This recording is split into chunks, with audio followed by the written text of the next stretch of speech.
it's time to see the shortest job first algorithm. So, let's break down the whole this code. So initially it's the same as in the previous course. The difference here, it's a new different member that are added in process structure, that is arrival time. So based on that, there's gonna be how the function is going to work, the shortest job first. So let's see. So here's our that function, and which implements the shortest job first scheduling algorithm. And so it takes an array of process, structures processes as in and as the input number.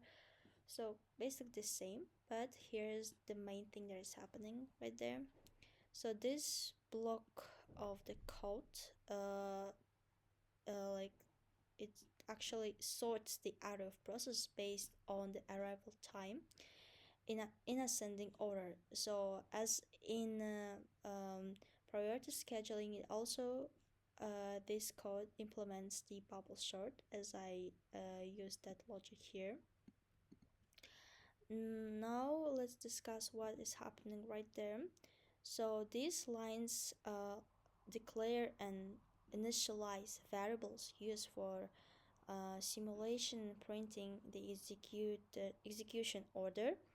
So for example, our current time, it's storing for current time during the simulation. Now it's just we giving like a 0, assigning it to 0. Then it's our completed is an array to keep a track of which process have been completed.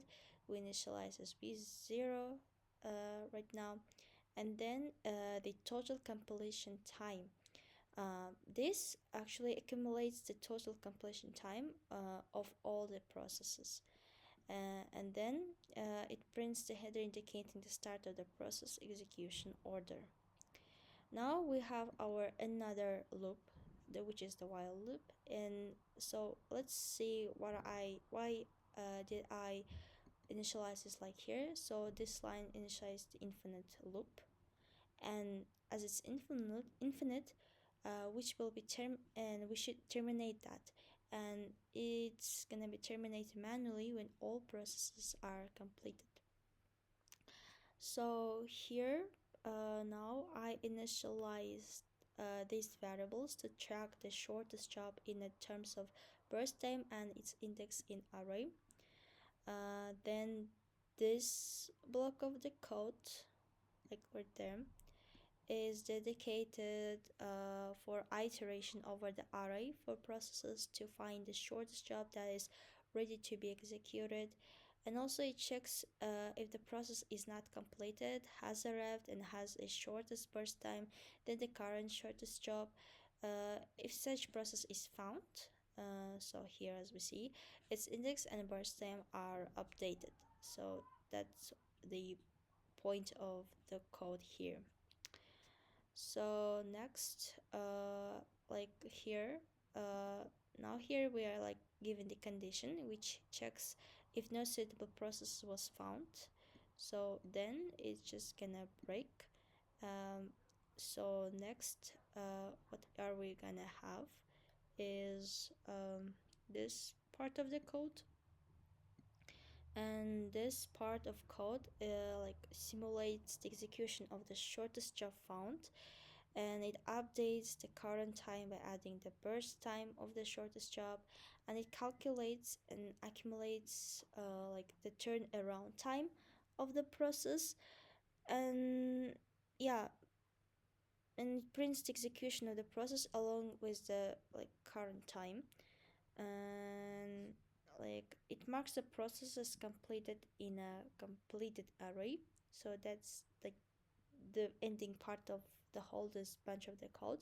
So it's just like about giving the time, it's like printing out the average time that was used for everything, but like the point of the shortest job first is allocate the process in that way so that it took less time, like it took like less of the waiting time. So it's like calculating that average turnaround time, like giving calculating each dedicated time. And the job of the shortest job first is actually to find like the most effective solution for this coding.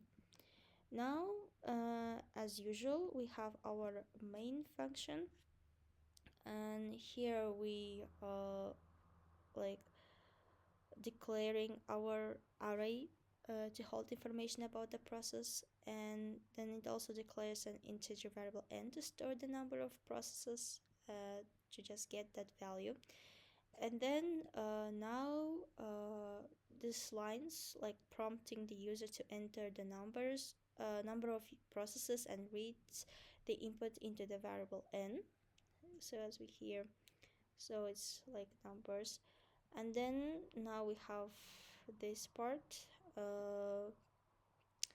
So like this part of code prompts the user to enter like the arrival time and the burst time, and it reads the arrival time and burst time for each process and stores them in a corresponding processes array, and it also assigns a process ID to each this process. So that's the basic uh, codes to receive the input as in a previous codes.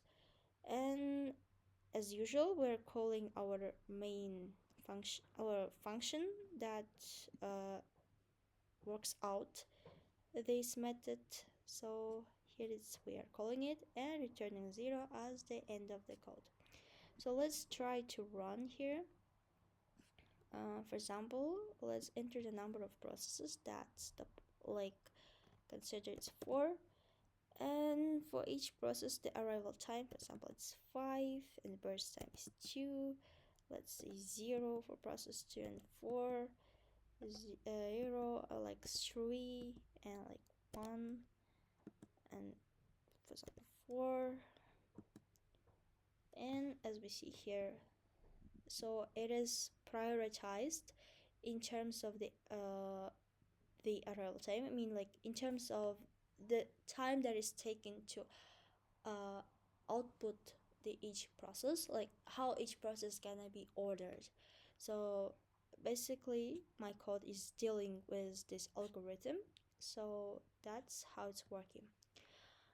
Thank you for your attention. Hope this video was useful and informative, and you could get like abstractive view on the term schedule and this particular scheduling algorithms.